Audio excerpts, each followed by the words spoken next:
Hello दोस्तों, मैं हूँ सलोनी कुमारी और मैं आपके लिए एक और कहानी लेकर आई हूँ जो कि बहुत ही मजेदार। हाय, मेरी शादी एक 15 साल के लड़के के साथ हो गई और जिससे मैं बच्चा समझ रही थी। उस लड़के ने सुहागरात पर 3 से 4 घंटे तक। दोस्तों, मेरे पापा ने मेरी शादी एक 15 साल के बच्चे से करवा दी कि मैं पति को बच्चा समझकर सो जाती और अपने बाप को बहुत भला बुरा कहती। लेकिन मेरी जान तो तब निकली जब पता चला कि मैं प्रेग्नेंट हो गई हूँ। मैं दुल्हन बनी बैठी थी और न चाहते हुए भी अपने 15 साल के पति का इंतजार कर रही थी। मेरे दिल में कोई अरमान नहीं थे, बल्कि मुझे तो अपने बाप पर गुस्सा आ रहा था जिसने अपनी बीमारी की वजह से मेरी शादी यह सोचकर एक 15 साल के बच्चे से करा दी थी कि कम से कम मैं उसके मरने से पहले अपने घर की हो जाऊंगी। लेकिन पता नहीं क्यों मेरे बाप ने एक बार भी मेरे जज्बातों के बारे में नहीं सोचा था। एक 15 साल का बच्चा भला कोई खुशी दे सकता था। मैं जवान थी, खूबसूरत थी, बहुत से लड़के थे जो मुझसे शादी की ख्वाहिश रखते थे, लेकिन मेरे बाप ने एक 15 साल के बच्चे को मेरे लिए चुनकर मेरी पूरी जिंदगी बर्बाद कर दी थी। मेरे जज्बात की परवाह नहीं की थी और न ही मेरी ख्वाहिशें का कोई ख्याल रखा था। यही सोच सोचकर मेरा सर फटा जा रहा था कि मैं इस बेमेल रिश्ते के साथ सारी जिंदगी कैसे गुजारूं। मेरे पास तो वापसी का भी कोई रास्ता नहीं था। पापा मुझे विदा करके बिंदास हो गए थे, लेकिन मुझे एक ऐसी जलती हुई आग में झोंक दिया था जिसमें शायद मैं सारी जिंदगी झुलसने वाली थी। मेरी उमंग को यह रात आंसुओं की नजर आ रही थी और मैं हताश होकर बिस्तर पर बैठी हुई थी। मैं अपने ही सोच में गुम थी कि कमरे का दरवाजा खुला। मुझे लगा था कि मेरा पति आया होगा, लेकिन एक 17 या 18 साल की लड़की मेरे पास चलकर आई। मैं अपने ससुराल में किसी को भी नहीं जानती थी, इसलिए इस बात से भी अनजान थी कि यह लड़की कौन है। उसकी नजरें मेरे वजूद पर टिकी हुई थीं। वह मेरे सामने ही बैठ गई और मेरे हाथों को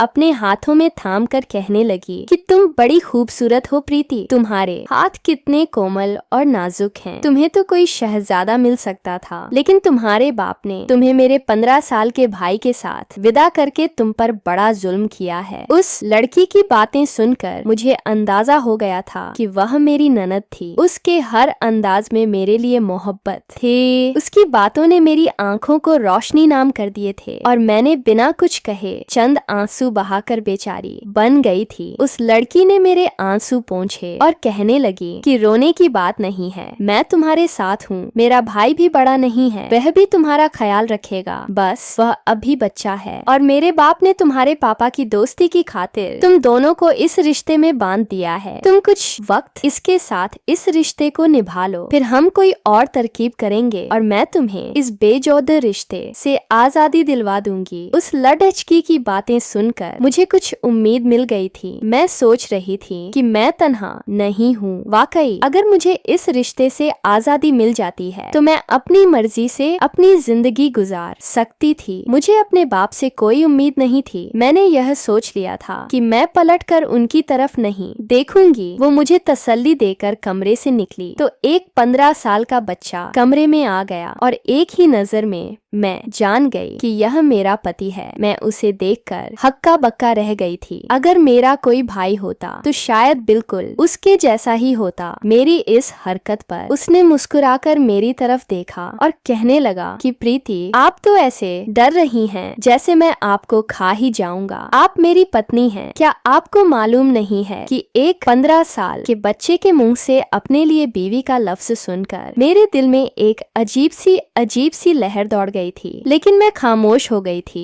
और फिर मैंने कहा कि मैं बहुत ज्यादा थक गई हूँ और कपड़े चेंज करके सोना चाहती।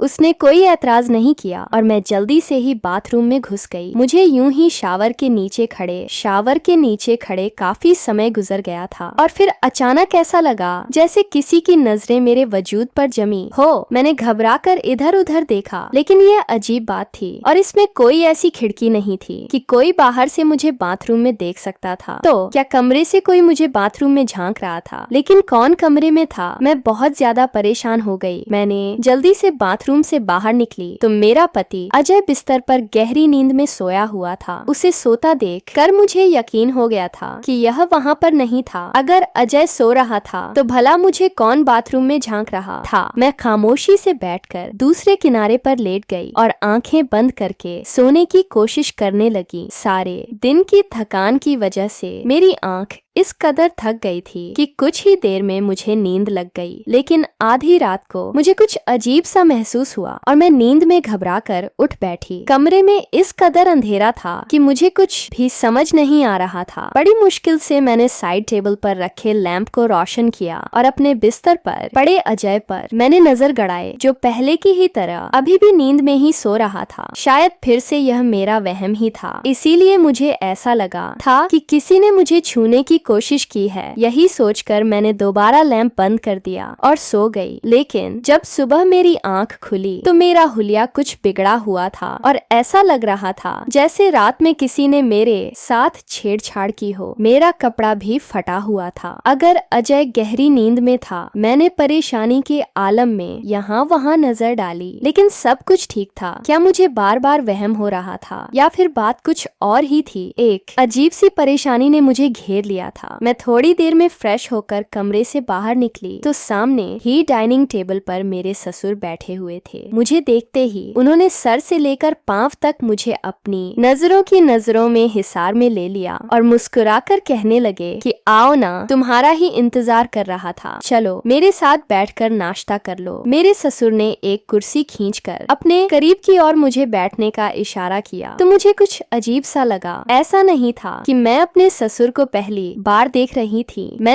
उन्हें अच्छी तरह से जानती थी। वो मेरे पापा के दोस्त थे और उनका हमारे घर पर काफी ज्यादा आना जाना भी था। लेकिन शुरू से ही मुझे वह कुछ खास पसंद नहीं थे। उनकी नजर हमेशा ही मुझे अपने वजूद को आर पार होती हुई महसूस होती थी और अजीब तरह से वह मुझे अपने करीब बैठने को कह रहे थे। मुझे बिल्कुल भी अच्छा नहीं लगा था। मैं जाकर उनसे दूर रखी कुर्सी पर बैठ गई और सर झुकाए नाश्ता करने लगी। लेकिन हर वक्त मुझे ऐसा ही लगा जैसे उनकी नजरें मुझ पर ही गड़ी हुई हैं। कुछ ही देर में मेरी ननद भी आ गई और मेरे बराबर में ही बैठ गई। मेरी खूबसूरती की तारीफ मेरी ननद करने लगी और फिर अपने पापा के सामने ही उसने बड़े शरारती अंदाज में मुझे पूछा कि कल रात अजय ने तुम्हें तंग तो नहीं किया? मुझे उसके इस सवाल की उम्मीद हरगिज नहीं थी। मैं एकदम ही शर्मिंदा हो गई और मेरी नजर जैसे ही मेरे ससुर पर पड़ी, उनके चेहरे पर भी मुस्कुराहट थी और मुझे लगा कि मैं दोबारा सर से सर उठा ना सकूंगी। वह कहने लगी कि मेरा भाई बहुत शरारती है और वह रात को इतनी आसानी से सोता भी नहीं है। मैं उसे बहुत ज्यादा कहानी सुनाती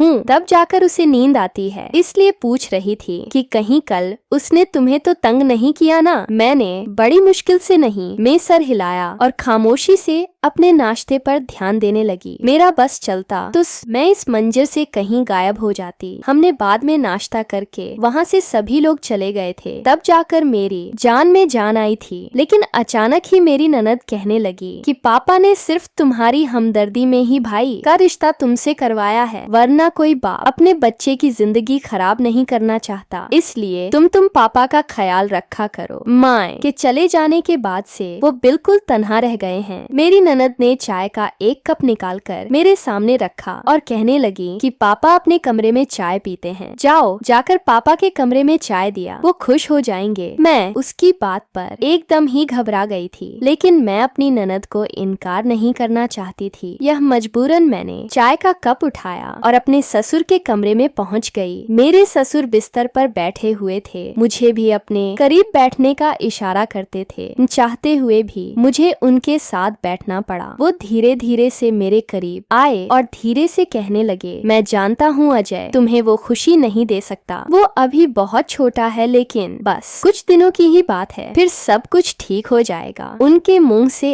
ऐसी बात सुनकर मैं घबरा कर खड़ी हो गई और तेज तेज कदम उठाते कमरे से बाहर निकल गई थी। यह ससुराल तो मेरे लिए गले का फंदा बन गया था। सिर्फ 15 साल का पति ही मेरी परेशानी नहीं था, बल्कि मेरे ससुर भी मुझे एक आंख नहीं भाते थे। मैं सीधा अपने कमरे में चली आई। अजय जाग चुका था। मुझे देखते ही भाग खड़ा हुआ और मेरे गले से लग गया और कहने लगा कि प्रीति, आप कहाँ चली गई थी? मैंने आपको कमरे में नहीं पाया तो मैं बहुत ज्यादा परेशान हो गया था। वो मुझे छोड़कर पीछे हटा तो मैंने गुस्से से उसे देखा और कहा कि आइंदा मेरे करीब नहीं आना, मुझे ऐसा करना अच्छा नहीं लगता। मेरी बात पर उसके चेहरे का रंग बदल गया और इससे पहले वो मुझे कुछ कहता मेरी ननद कमरे में चली आई और अजय पर गुस्सा करने लगी कि क्यों इतनी देर से उठा है, उसके इम्तिहान करीब है, उसे पढ़ाई पर ध्यान देना चाहिए। वो डांटती हुई अजय को अपने साथ ले गई। मेरा सर दिन भर सोचों की फिक्र में ही गुजर गया था। मेरी भूख प्यास उजड़ चुकी थी। रात के वक्त मेरी ननद दूध का गिलास उठाकर मेरे कमरे में चली आई और कहने लगी कि भाभी, आपने सारा दिन कुछ खाया नहीं है, अब कम से कम दूध पीकर सोना। मेरी फिक्र पर अपनी ननद पर प्यार आ गया और मैं उसकी दी हुई खुशी खुशी दूध पी लिया। अजय आज भी कमरे में आ गया था। उसने भी एक गिलास दूध पिया और सोने के लिए लेट गया। ऐसा लग रहा था जैसे वह मुझसे नाराज हो। उसने एक नजर भी मेरी तरफ नहीं देखा था। मैं भी सुकून से सोने के लिए लेट गई और फिर जब सुबह मेरी आंख खुली तो मेरे कपड़े नीचे पड़े हुए थे। अब मैं हैरान थी और मेरी हालत जो है काफी खराब हो रही थी। मैं रात को सही कपड़े पहनकर सोई थी, लेकिन इस वक्त मेरा कपड़ा कंधे पर फटा हुआ था जैसे किसी ने जोर से आजमाई हो। मैंने परेशानी के आलम में अजय को देखा तो वह बेड के नीचे पड़ा हुआ था। शायद नींद के आलम में वह नीचे गिर गया था, लेकिन फिर बिस्तर की ऐसी हालत किसने की थी और मेरे कपड़े कैसे फट गए थे, मुझे कुछ भी नहीं समझ आ रहा था। मैंने जल्दी से उठकर अपना कपड़ा ठीक किया था और बिस्तर की हालत बेहतर करके अजय को हिलाया तो वह नींद से बमुश्किल अपनी आंखें खोलकर मुझे देखने लगा। मैंने अच्छे से बिस्तर पर से वापस किया और फिर खुद भी बिस्तर पर ही बैठ गई। मैं दोनों हाथों की उंगलियां आपस में उलझाए परेशान बैठी हुई थी कि यह सब मेरे साथ क्या हो रहा है। अजय मात्र 15 साल का बच्चा है और मुझे यकीन था कि वह मेरे साथ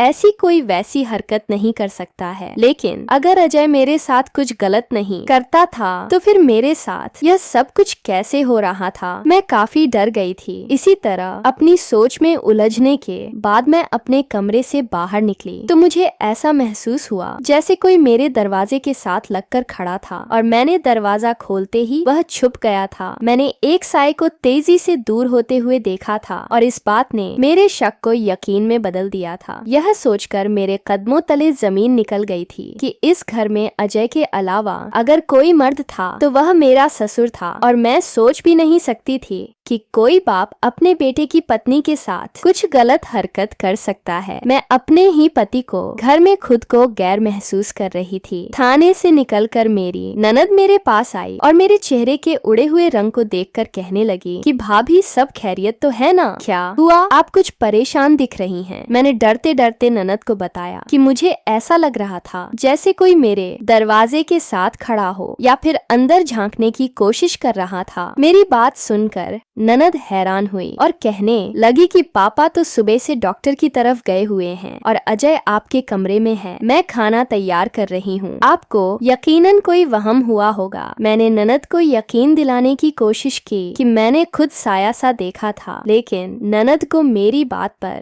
यकीन नहीं आया। वह यही कह रही थी कि घर में उसके अलावा इस वक्त कोई नहीं है। अजय को एक हफ्ता पहले ही स्कूल से छुट्टी मिली थी और आज उसकी आखिरी छुट्टी थी। वह मुझे बताने लगी कि वह पढ़ाई में बहुत टॉप करता है और अब मुझे उसे पढ़ाना चाहिए। मैंने अपनी जिम्मेदारियां उठानी शुरू की और अजय को भी खुद पढ़ाने के लिए मेरी ज्यादातर यही कोशिश होती थी कि मैं अपने कमरे में रहूं और अपने ससुर के साथ बातचीत नहीं करूं। पता नहीं क्यों मुझे उनसे खौफ महसूस होता था। दिन तेजी से गुजरते चले जा रहे थे। अजय के साथ मेरी काफी अच्छी अच्छी दोस्ती भी हो गई थी। वह मेरे करीब था तो मुझे घबराहट बेचैनी नहीं होती थी, बल्कि मैं मोहब्बत से उसके साथ थी। 1 माह का बच्चा था और यही सोचकर मैं उसका ख्याल रखती थी। शादी के बाद चंद दिन ही मुझे कुछ गलत होने का एहसास हुए थे, लेकिन अब ऐसा कुछ भी नहीं था और इसीलिए मैं बिल्कुल सुकून होकर अपनी जिंदगी गुजार रही थी। ननद से मेरी काफी अच्छी दोस्ती हो गई थी। वो वाकई बहुत अच्छी और मोहब्बत करने वाली लड़की थी। उसने मेरा बहुत ख्याल रखा था और दिल चोरी करने में उसने कोई कसर नहीं छोड़ी थी। दूसरी तरफ अजय आम बच्चों जैसा नहीं था, बल्कि वो मुझे अपनी उम्र से बड़ा और जिम्मेदार मालूम होता था। मेरी शादी को दूसरा महीना था। मेरी तबीयत कुछ खराब सी रहने लगी थी और हर वक्त चक्कर महसूस होते। बावर्ची खाने में जाती तो चीजों की खुशबू से जी मिचलाने लगता था। खाना देखकर तबीयत खराब होने लगती थी। शुरू में मुझे लगा कि शायद यह सब कुछ कमजोरी और गर्मी की वजह से है, लेकिन फिर हर गुजरते दिन के साथ मेरी तबीयत खराब होती चली गई और जब ननद ने मेरी तबीयत ज्यादा खराब देखी तो जबरदस्ती मेरा हाथ पकड़कर मुझे अपने साथ डॉक्टर के पास ले गई। डॉक्टर ने काफी सारे सवालात करने के बाद अल्ट्रासाउंड करने के लिए भेजा और फिर जब अल्ट्रासाउंड की रिपोर्ट आई तो मेरे सिर पर आसमान गिर पड़ा, क्योंकि मैं प्रेग्नेंट हो चुकी थी और यह बात मेरे लिए नाकाबिले यकीन था। मेरा पति एक 15 साल का बच्चा था जिसके साथ मेरा कोई रिश्ता नहीं था, तो फिर मैं प्रेग्नेंट कैसे हो सकती थी। मैंने डॉक्टर से कहा कि यकीनन आपको कोई गलत फहमी हुई है। मेरी बात पर डॉक्टर मुस्कुराई और कहने लगी कि आपकी नई शादी है, इसलिए यह खबर सुनकर आप थोड़ी परेशान हो गई हैं, लेकिन परेशानी की कोई बात नहीं है। प्रेग्नेंट होना कोई बीमारी तो नहीं है, उल्टा यह तो खुशी की बात है। आप तो भगवान का धन्यवाद करें, यह शादी के दूसरे महीने में आपकी झोली भर गई है, वरना लोग तो सालों साल मन्नतें मांगते हैं और फिर भी औलाद जैसी खुशी से दूर रहते हैं। डॉक्टर ने कुछ दवाई लेकर मेरे हाथ में दे दिया था। मैं तो हैरान परेशान सी ननद के साथ बाहर निकल आई। उसके चेहरे की हैवानियत हुई थी और वो जुबान को ताला लगा था। मेरी आंखों में आंसू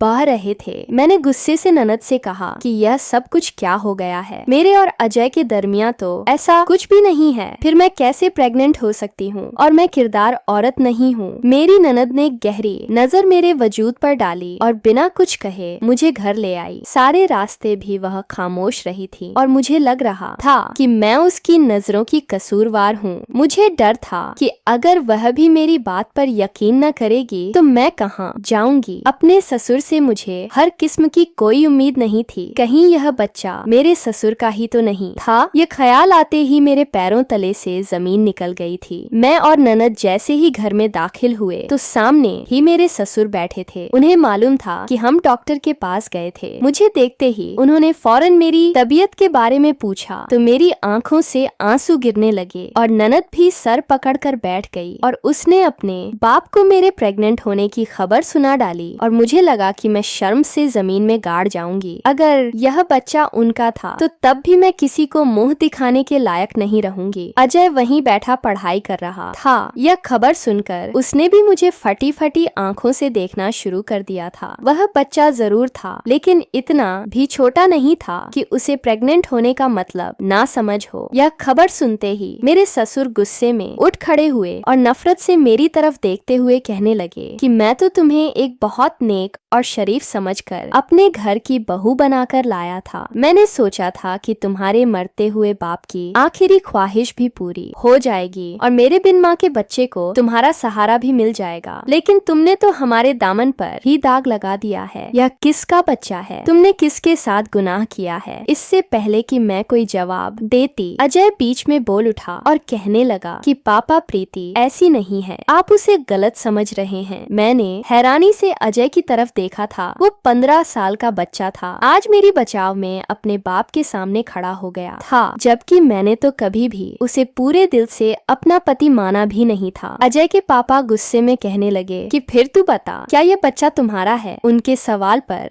अजय खामोश हो गया। मेरे ससुर गुस्से में यहाँ वहाँ टहलने लगे और फिर उन्होंने एक ऐसा फैसला किया जिसे सुनकर मेरे सर पर आसमान गिर पड़ा था। वो अजय से कह रहे थे कि अभी और इसी वक्त इस बदचलन लड़की को तलाक दो और इसको यहाँ से चलता करो। उसकी के साथ की गई ने आज के हमारे गले का फंदा बनने लगी है। यह लड़की तो हमारे लिए एक चरित्रहीन लड़की है। तलाक शब्द सुनते ही मेरी चीख निकल कर रह गई थी और फिर एक ऐसी बात हुई कि मेरी रूह कांप गई और मेरी ननद ने बता दिया था कि यह बच्चा किसका है और इसी बात ने मेरे कदमों तले से जमीन निकाल दी थी। वह जानती थी कि मैं किसके बच्चे की माँ बनने वाली हूँ, लेकिन खौफ के मारे खामोश थी। और जब उसे पता चला कि मेरी जिंदगी बर्बाद हो जाएगी तो उसने सारा सच बता दिया और रोते हुए कहने लगी कि वह एक लड़के को पसंद करती थी और वह लड़का छुप छुप कर मिलने के लिए उसे आया करता था। ननद ने उसे पूरे घर की चाबियां दे रखी थीं, लेकिन जब मैं विदा होकर यहाँ आई तो मेरी शादी वाली रात उस लड़के ने मुझे देख लिया और मेरी खूबसूरती से बहुत ज्यादा आकर्षित हुआ था। लेकिन ननद को हरगिज अंजादा नहीं था कि उसकी नीयत खराब है। उस लड़के ने घर की चाबी का फायदा उठाकर शादी की रात मेरे कमरे में आकर न सिर्फ मुझे देखा बल्कि वह रात को ही मेरे ही कमरे में छुप गया और मौका पाकर मेरी इज्जत पर हाथ भी डाला था। लेकिन मेरी आंख खुल गई और उसे अंदाजा हो गया कि मैं कच्ची नींद में सोई हूँ। इसलिए उसने ननद को कहा कि वो हम दोनों मियाँ बीवी को नींद की दवा देकर सुलाया करें ताकि उन्हें मिलने में आसानी हो सके। लेकिन एक तरह की हकीकत वो इस तरह की करके वो दरअसल किसी और चीज का फायदा उठाना चाहता था। वो मुझे इस्तेमाल कर रहा था और उसने ऐसा ही किया। ननद को कुछ ही दिनों में पता चल गया कि उस लड़के ने उसे धोखा दिया है और उसे भी इस्तेमाल किया है और इसी बात पर उन दोनों का झगड़ा हो गया और वो हमेशा के लिए छोड़कर चला गया। लेकिन जाते जाते मेरे दामन में दाग लगाकर चला गया और आज मैं उसके ही बच्चे की माँ बनने वाली थी। उन्होंने हाथ जोड़कर मुझसे माफी मांगी और अपने बाप से मिन्नतें की और उसकी सजा उसने कहा कि उसे नहीं मुझे दी जाए। अपनी बेटी की जान अपनी बेटी के साथ जानकर मेरे ससुर की जान निकल गई थी। आज मुझे सहारा देकर कमरे में ले गया और उसने मुझे तसल्ली दी कि वह मेरा साथ देगा और मुझे कोई तकलीफ नहीं होने देगा। मेरे ससुर ने ननद को गुस्से में कमरे में बंद कर दिया था, लेकिन वह बेचारी तो खुद धोखे का शिकार हुई थी। इसलिए मैंने न सिर्फ उसे माफ कर दिया बल्कि मैंने अपने ससुर को भी इस बात के लिए मजबूर किया कि वह मेरी ननद को माफ कर दे। अजय ने जिस तरह मेरा साथ निभाया था, मैंने फैसला कर लिया था कि मैं अपनी सारी जिंदगी इसके साथ ही गुजारेंगे। भगवान का करना ऐसा हुआ था कि मेरा बच्चा अगले ही महीने खराब हो गया था और फिर मैंने अजय के साथ एक अच्छी जिंदगी की शुरुआत की। तो दोस्तों, उम्मीद करती हूँ आपको हमारी कहानी पसंद आई होगी। ऐसे ही और वीडियो देखने के लिए हमारे चैनल को सब्सक्राइब करें और वीडियो को लाइक करके अपने दोस्तों के साथ शेयर करें। मिलते हैं एक और वीडियो में, तब तक के लिए धन्यवाद।